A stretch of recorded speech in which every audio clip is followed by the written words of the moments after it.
Now, that takes us to our second speaker, Mr. Nick Reed. Mr. Reed is a partner and the co-founder of SHAREABILITY since 2013, which is a full service marketing agency specializing in creating, producing, and marketing YouTube viral videos. He is also a CEO of the Reed Entertainment since 2010.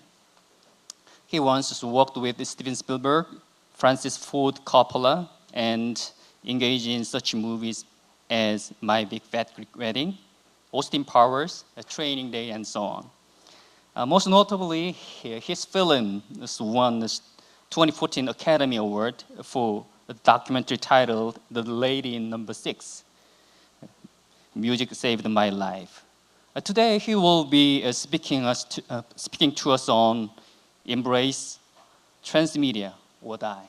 Please welcome Mr. Reed to the floor with big applause.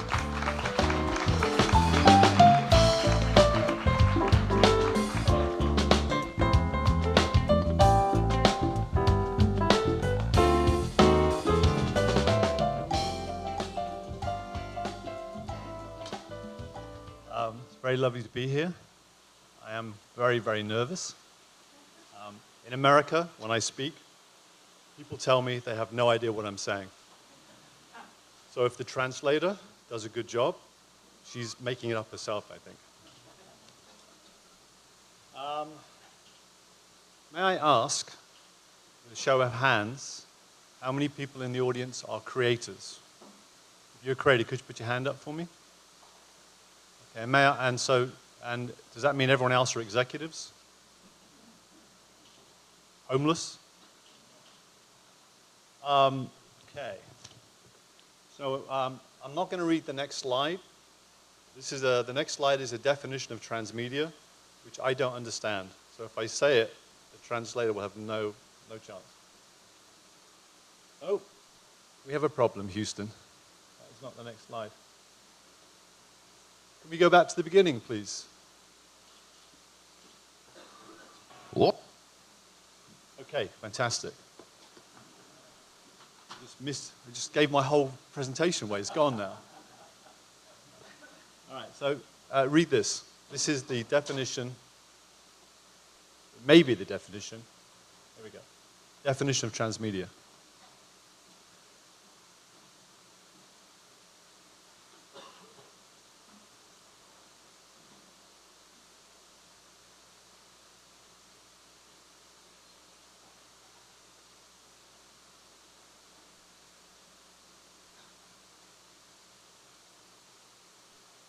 Finished? Okay, I'm not. Okay. That's the end of my speech. Thank you very much. The problem with transmedia is that I think we all have to remember at the end of the day, you have to tell a great story with great characters. Because if you use a transmedia strategy and you have really boring characters and you have really boring stories, you now have really boring characters and really boring stories on 10 different platforms. So what I thought I would do, because after this next slide, it gets very long and very boring, is I would just do this and try and put us in a much better mood. Oppan Gangnam Style. Gangnam Style. Oppan Gangnam Style. Gangnam Style. Oppan Gangnam Style. So, you know, I think that transmedia, to me, as a word, has changed an awful lot. And transmedia has been around for a very long time. So if you go back to the very beginning, cavemen would do paintings. People would tell stories around a campfire. Mum or dad would read a story to the kids. Flick photographic books, radio, movies, television, and of course now, every day there's a new platform. But without 4 key ingredients, none of those things really matter. So, story. If you don't care about the story, you have no engagement. If you don't like your characters, whether they be the good guys or the bad guys, you don't care. The world, you know, that world has to be so fantastic that you want to spend time in it. And dialogue, you know, you want to have dialogue where people go around quoting it to each other. You know, one of the tips I like to tell people when they come and talk to me about a project they want to do is go find 20 strangers and pitch them your idea. If the 20 strangers think it's a good idea, then you've got something. But if you speak to 20 strangers and after you've pitched them your idea, they run away, then you need to revisit whether or not you've actually got a good idea or not. We're all selfish. We all have not enough time between work, email, friends, and our own hobbies. It's very hard to make someone become a fan. So you have to really think about what is it when you show your work, whether it's a brand, whether you're a fashion shop or a bank, or if it's a piece of IP like a cartoon or a film, what is it that makes me want to give you 3 minutes of my time to watch something?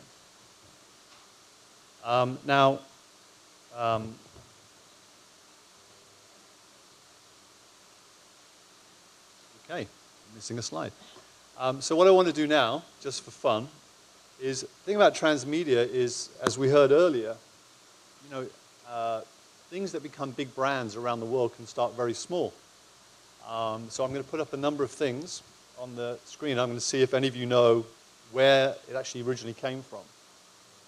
So Harry Potter. Okay, so video game, film, book, television, merchandise. Does everyone know where Harry Potter came from? No? Book. Points.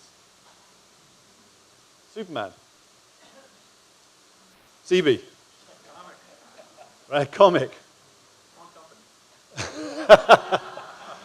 Charlie's Angels. Television. Hello Kitty.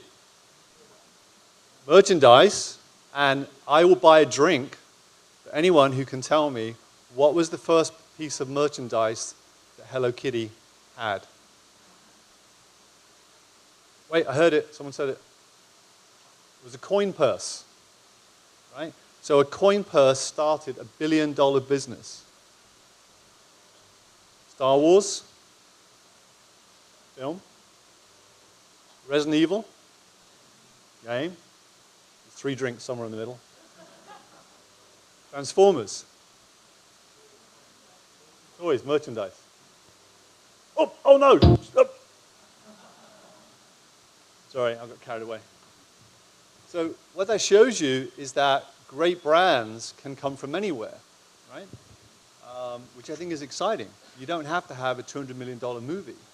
Quite often the $200 million movie is maybe what you do after your merchandise or your game goes really, really well. Now, in the old days, television used to be a 30-minute or a 1-hour format. Movies were about 2 hours. Now, you know, in America, Netflix has become a bit of a game changer. People are doing basically binge watching, where you suddenly watch 6 episodes at one time. Can I ask, has anyone in the room been awake at 2 a.m. in the morning because they have to keep playing their game or have to watch their favorite TV series? Anyone done that? Okay, 6 people. Right, well, I'm going to hang out with you 6 people. All right, so now I'll do this. It might seem crazy what I'm about to say. Sunshine, she's here, you can take a break. I'm a hot air balloon that could go to space. I know I need a better editor. What is so fantastic about this is that one of the key things you have to do, whether you're a company or a creator, is you have to listen. So these little guys here, these things are called minions. Now, they are not the star of the film, right? But what happened is that they became so popular that they almost became the star, right? So now what happened is when you listen and you see that something is connecting with an audience, now you roll it out. So now there are short films, there are books, huge merchandise. And now what's happening is they start building a transmedia strategy around something. But remember, when these characters were first devised in the film, right, no one thought that, oh my God, these guys are going to be great. So when the film came out, there wasn't all this merchandising really ready to go. So this is again where the community tells you what they love. So you have to always be important to listen. Really great characters, great visuals, great music, and you just saw like a little 20-second clip there, and I love this song, and this just makes me happy, right? So at this moment, you want to watch the rest of the video, and I would totally buy the film, I would buy the T-shirt, and now you basically can roll out this fantastic transmedia on the basis of this. But my point is that you don't always know where success comes from. Hello Kitty, again, is a great example of that. If you think about what Hello Kitty is, it's a character. It doesn't have a mouth. So they've just been doing animated TV shows. So you've got a character that doesn't talk because it doesn't have a mouth. But yet, logically, that doesn't seem like a great idea for a product. But yet, Hello Kitty, huge billion-dollar empire. If you take the movie The Matrix, well, The Matrix was a movie that was very hard to get made. The script, people didn't really understand what was going on. They didn't understand the world. No one had kind of seen this before. And that film managed to get made, and it became one of the sort of coolest movies of the year. So there are general rules that everyone has in business in terms of what you should do and what you shouldn't do. There is a saying, which is if you learn the rules, once you've learned the rules, now you can break them. A friend of mine called Chris Roberts came out of the video game business, took a few years off, came into film, went back into the video game business. He spent 2 years trying to raise money to make a game called Star Citizen. They told him, I don't know, I don't think space is hot, I don't think you can get enough members. And after about 2 years of people saying yes and then no, he decided to basically put his own passion to play, and he decided just to do it himself. So I'm just going to show you a little clip. So the clip I'm going to show you is like about a little minute piece from an 11-minute piece he put together. I'll show you the clip and then I'll tell you what happened afterwards. So this is 18 months investors telling him no. He decided to put a little promo together to show people why the answer should be yes.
Hi, I'm Chris Roberts. Ever since I saw Star Wars as a wide-eyed 8-year-old, I dreamt of being a hotshot pilot saving the galaxy, or a lovable rogue making my way across the cosmos. It inspired me to make Wing Commander and has influenced everything I've done since then. 10 years ago, after 20 years of making games, I was burned out, so I took a break. But I never stopped playing games nor loving them. And now, I'm ready to come back, and I'd like to show you something I've been working on. So Chris, with a few friends, literally 3 or 4 people, put together this 11-minute promo after spending 18 months of people telling him no, and this is what happened. He's in the Guinness Book of Records for raising the most money for crowdsourcing any project. $58 million US in 2 years. Right? Now everyone is trying to give him money. He doesn't need it. So how did he do it? Well, he created, going back to my earlier comments, he created this fantastic world. Right? He gave you the opportunity to be these amazing characters. He gave you these cool gadgets, these ships and these guns and these suits. And it made you want to hang out there. The other thing he did is that he hired a communications officer. This person's job was to do nothing but to listen to the fans, of which there are now over 630,000 fans. What you have to remember is he has 630,000 fans, and the game is not finished, right? He raised the money to make the game. So the actual game is still a year away. But what he did is he let the fans and the community tell him and his team what they liked and they didn't like. So what happened was he managed through his transmedia strategy, which was there is a weekly bulletin, a video log. There is, they do commercials. So when they develop a new ship, they do a commercial, like a car commercial, and they put it online so you can share it with your friends and say, hey, I just bought this ship. They had a game where fans could actually submit ideas to create their own weapons. And then the winner of that competition, which actually was on YouTube, using YouTube facilities for free, by the way, right? Amazing production value. They picked these lucky designers to actually build their own ship inside the world. So and when he launched a beta package, people would play it. If enough people complained about something or had a good idea, they would incorporate it. And what you suddenly had was this fantastic symbiosis between the developers, who were kind of designing in a vacuum, and the fans on this side. And what happened is both people started to talk to each other. The fans felt empowered that they were part of a community that cared, and the creators loved it because they were getting feedback on what people loved and also what they could make better. And you know, he's literally raising around about $1 million every month because people love living there, people are buying more things, but more importantly, he's getting what we all want, which is fantastic word of mouth. His members are telling other people that they need to check it out. You need to come and see my ship. It's so cool, right? He's giving them things to talk about. Just another example of how, with very little money, you can create something. I don't know how many people in Korea know this animated show. This is a very rude, crude show that was designed, actually a Fox executive hired these young animators to do kind of a little animated piece. Went online, became viral, became a very, very successful show in America. Between TV, film, merchandising, again, it's probably $1 billion enterprise. Started for less than $10,000. Simpsons, longest running animated show in the history of the world, I think it is. Started as little short segments on a popular TV show, the Tracy Ullman TV show. So again, small clips, low cost.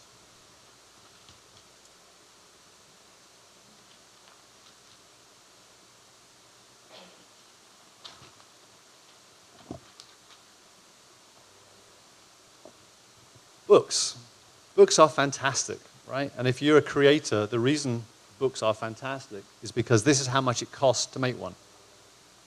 $0. Right? Now, if you're hiring a writer, that's different. But if you're a creator and you want to do something, books are amazing, right? Look at that. Now, I've put together a checklist, which I'm going to run through very quickly. It's going to be on the DICON website afterwards. So should anyone want to take notes, which I'm privileged, it will be on the website.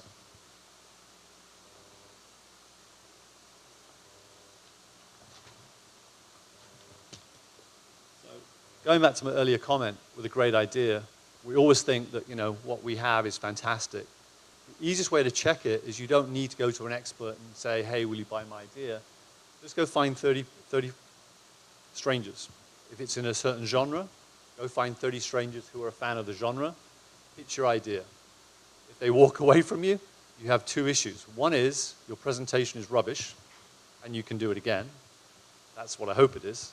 And the second one is it is rubbish, and you better start again. Take an inventory of your resources. You know, there are fantastic creators all over the world that don't make something, they write it up, they even sell it, and it never gets made. What is so fantastic about the new world is there are so many formats that you can actually put up your idea.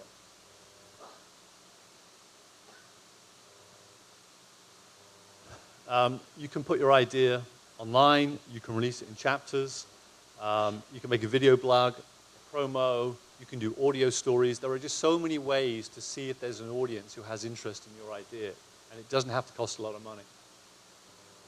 Now, you're a creator, you're maybe not a businessman, but you have to think about it as a businessman. So, you know, search for similar projects in the universe, right? How is yours different? Discover where those communities of people that love your genre live, right? Because you need to get discovered in order for you to have a chance of growing your brand. One of the things I love is a lot of very successful creators in the US that when they send out their emails or their updates or their blog, they make it really, really easy for you to unsubscribe. Right? They're not interested in numbers, they're interested in passionate fans. There's a link at the end with some resources, but if you can get 1,000 passionate fans, right, now you have a business because they will help you grow your world, bring people in, and they're going to be your ambassadors. Just going back to, I just want to go back again to listen.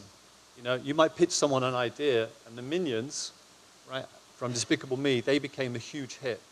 So when sometimes you're telling someone a project or you're going through something, really make sure that you listen to what people are saying to you, because what you think is brilliant may actually have brilliance inside it, but maybe you need to redirect the story. So the ability to listen and learn is very, very important. 4 key ingredients. It doesn't matter, you know, what your platform is, you know, how much money you've got. We've all seen movies that are rubbish, that have done no business, that cost $200 million. And if you don't have these 4 things, you know, you're in trouble. So I guess go back to basics is my advice. Story, some basic questions. Characters, do we love the hero? Do you have a really good bad guy? I think really good bad guys are important. Some archetypal characters.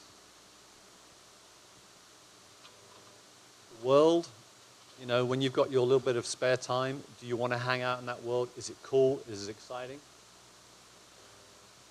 And dialogue. You know, I don't know if these dialogue is well known in Korea, but you know, Are You Talking to Me is famous. I'll Be Back, Arnold Schwarzenegger. Yippee-ki-yay, exactly. Anyway, so if you can come up with really great lines, that gets people talking about it. And at the end of the day, what transmedia is all about is finding a message and a platform where people talk about it and perhaps share it. Guerrilla marketing. You know, you don't have to have millions of dollars. I've seen street teams with T-shirts, with stickers, go to a festival, go to an event, and you know, within a day, people are talking about this brand just from a sticker. New Star Wars movies coming out. Everyone's going to be space hungry. You know, if there's something going on, trending, how can you get your story associated with that? Because people are going to be space crazy.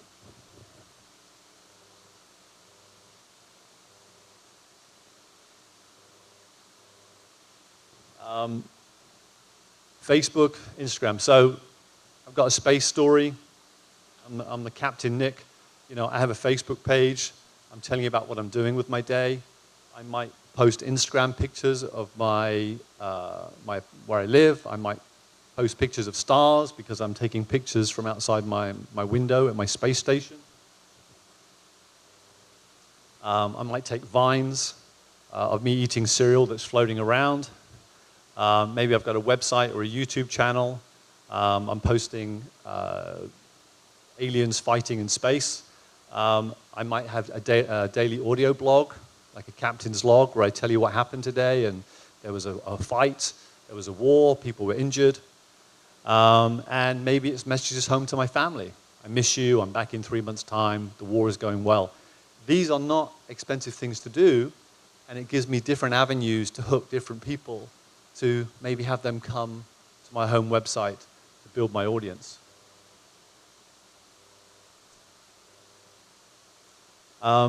You've launched your idea, you've just got to keep coming up. One of the big things is consistency. If you have a fan, they will keep coming back as long as you feed them new material. So it's important that you don't just start, but you're consistent. And if you're going to post something on a Thursday, make sure, if it's every week or every month, you post regularly, because people are looking for that. If you post regularly, they will turn up.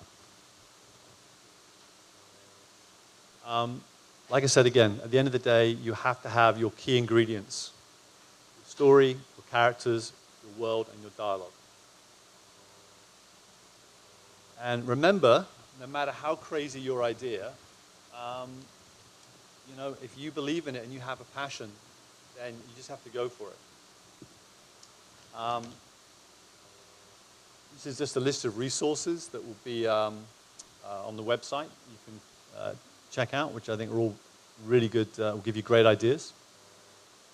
So for about 20 years, I was an agent at International Creative Management, working with a lot of big films, the Bourne Identity movies, Austin Powers, Meet the Parents. And I left, and I decided to do a documentary. I heard about this amazing woman, and I've been in the film business 20 years, so I knew a lot of people. And I said, I want to do this documentary, will you help me? And they said, Nick, you were an agent for 20 years, you've never produced a film. The lady in question was Jewish. I'm not Jewish. The movie is a little bit about the Holocaust, and people didn't want another Holocaust movie. So basically, for about 12 months, everybody was telling me that I was crazy. Now, as an agent, what I did was I sold stories, right? I would tell a studio, I would basically give a 30-second and a 60-second pitch of why The Bourne Identity is a great movie. And I had, I think, a pretty good idea of what a good story is. So when people told me that, you know, it just isn't going to happen, I decided to trust myself and just say they were wrong. And I think one of the big things that you have to do is you have to really believe in what it is that you're doing. So this was the lady. This lady actually died this year at 110 years old. Okay? When I started shooting, she was 106. We rushed into production because we were worried that she was going to die. 107, 108, 109. It was just unbelievable. One of the most amazing people I've ever met. So, you know, what happens when you believe in your idea and people keep telling you no, no, no? If you really believe in it and you don't take no for an answer, you can win an Academy Award.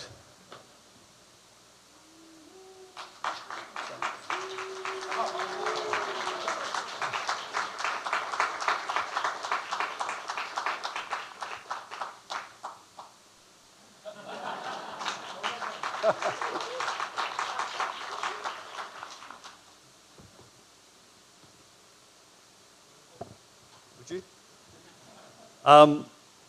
Now, so not only did I have trouble making the film because nobody wanted to help me, when I finished the film, nobody wanted to buy it. So what I did was, what every 13-year-old would do, is I thought, oh, there's this thing called the internet. So I spent 6 months talking to YouTube experts, any kind of tech expert I could get my hands on.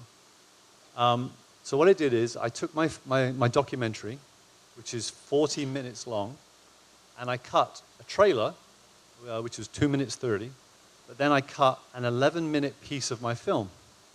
And I put my film on YouTube for free for anyone to come and see it. People loved it, and they wanted to see the whole movie. They talked about it. They shared the video. And I suddenly had over 1 million views of my documentary. I was very happy the day that I woke up and I found out I was nominated for an Academy Award. So I just got off the plane, and I'm in the taxi, and I'm talking to someone about, isn't it fantastic, I got nominated. I hang up the phone, and the taxi driver, who's probably in his 50s, of Arab descent, he turned to me and said, I'm sorry to interrupt. He said, did you do the film about the old lady who plays the piano, whose son plays the cello? I said, yes. I said, how do you know that? He goes, oh, I saw it on YouTube. So I cut my film into 30 little pieces. I had people who had seen the film, I interviewed them, and I basically had over 40 little videos on my channel on YouTube, which is The Lady in Number 6. And I started to work on my SEO and awareness. And I think one of the reasons why I was fortunate to win the Academy Award, and the film is quite good as well, is that I had fantastic awareness, right? And I achieved that with basically all the money in my pocket, which, considering I paid for most of the film, wasn't very much.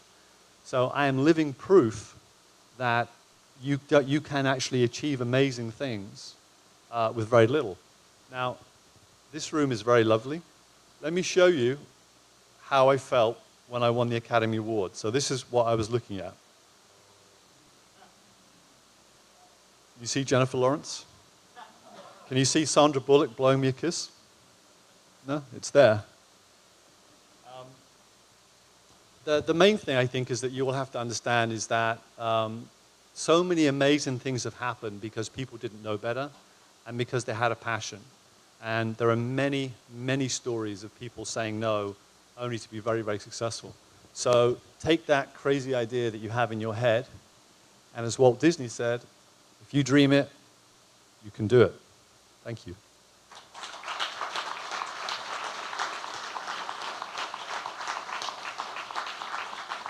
I just take a picture. If you can look as though you're having a good time, that'd be great. No, a good time. Thank you very much. Thank you. Thank you. Again, that was Nick Reed, his co-founder of SHAREABILITY and the CEO of Reed Entertainment.